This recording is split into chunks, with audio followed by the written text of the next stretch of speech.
And 1. Ladies and gentlemen, Overwatch 2 is a dead esport. It was once hyped up as the revival of this once great game, and there's going to be tons of support and hype from the company that made the game, Blizzard, and they're finally going to regain the position that they had years ago. They didn't. They didn't because of a simple reason. The game that they made was the same game as Overwatch 1.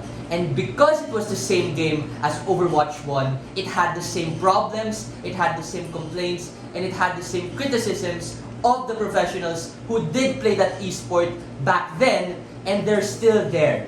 And now guess what? All the hype, all the excitement, all of the splendor of finally having this new esport stopped dead in its track because the company who made the esport didn't listen to their professional players. This example and all other analogous examples are the reason as to why it is literally in the interest of esport debaters to listen to these professionals. It's because they are the ones who make your game what it is. They are the ones who give you the game popularity to people who are more casual. And they have the most stake in ensuring that the changes that they want to make are going to be fair for them. 3 things from LO. First, missing framing that government didn't provide. Then why professional players are the ones who need to be catered to, and why that prioritization leads to fair and balanced results. First, on framing. Number 1, this is a value judgment debate in which esport developers for games like Dota, CSGO, LoL, Valorant, even Mobile Legends have to prioritize what patches to fix and what updates to implement given the scarcity of time and money to hold these esport events. This means that there is a queue of priority in terms of what to do first, and we believe that it is in the interest of the gaming community at large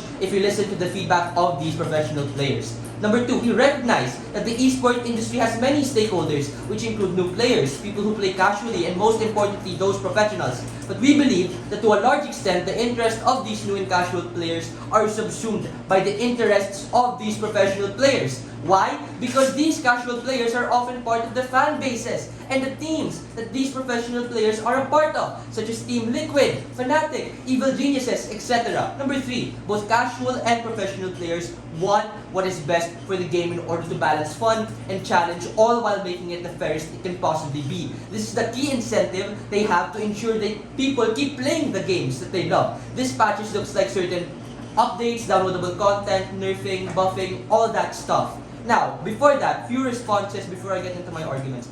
The interest of these fans, to a large extent, can still be represented by the professional players and their team. Why? Because they also have an obligation to those fans. This means that through Discord servers and social media, fans can use these professional players as a megaphone to forward the updates and changes that they themselves want. Number 2, the point of these esport games is to be fun and fair. That means that even if casual players do not like certain things, because it changes the meta and strategy, this is part of the game. You have to learn, you have to improve, you have to be better. If not, then continue to do your own playstyle for fun. But you won't win as much. There's really nothing wrong with that. A lot of times, these people play against their friends for fun and for fun alone. Number 3, casual players just play against casual players. Since a lot of these are ranked by experience and level, it's not unfair because casual and professional players play on different leagues, they play on different circuits, they play on different servers. It is not analogous as to what Prime Minister mentioned. Number 4, esport developers also have a voice and a brain. They won't blindly just give all of the buffs that of Minotaur as to what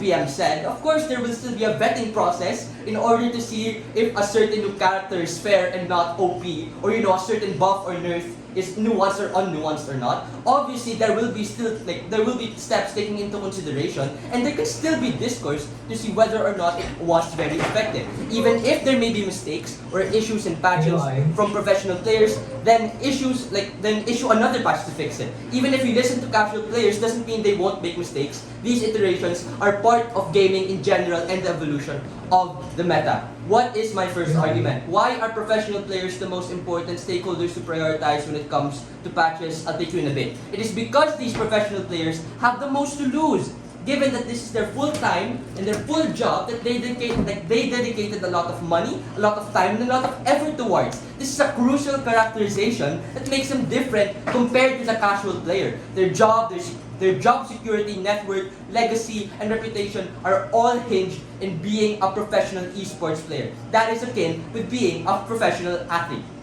This means that in terms of scope and scale, they serve as the check and balance for the game. These esport players have the most playtime and are most likely to see the glitches first and even report and track when certain elements are overpowered or underpowered. That type of nuance which you don't get if you're just a casual player. This is because even when they play as an individual or as a team, they're on a constant watch against unfair advantages that might be utilized by their rivals and by their opposing teams.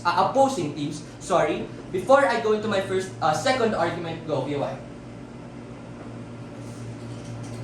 Hello? Okay, thank you, I. You said that no players can be the microphone. So you believe that player base or the entire player base are mute then? That they need pro players in order to share their feedback? Doesn't that promote elitism and problematic hierarchy that your world promotes?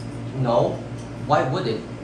People who support these players vet their own opinions through those players in the first place, right? Just because they have a representative of what they want to be the game to be, doesn't necessarily mean that those opinions of themselves are not going to be important anymore. I don't understand the logic behind that. So number 2, why does prioritizing the interests of professional players create the best innovation, all the while still making the game the most fair? Which is a direct rebuttal, by the way, to Prime Minister in this case of, oh, it's gonna be really unfair because these pro players are out of touch with the game and they'll just make unfair advantages for themselves.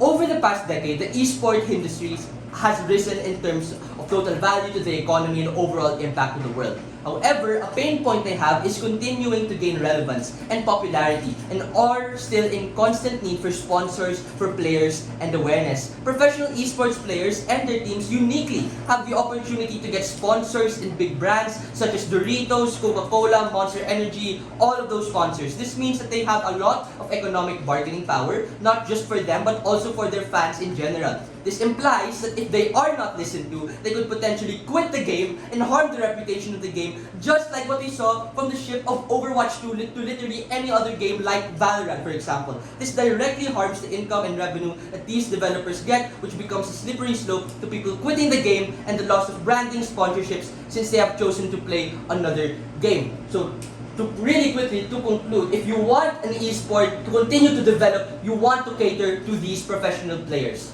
With all that being said, proud.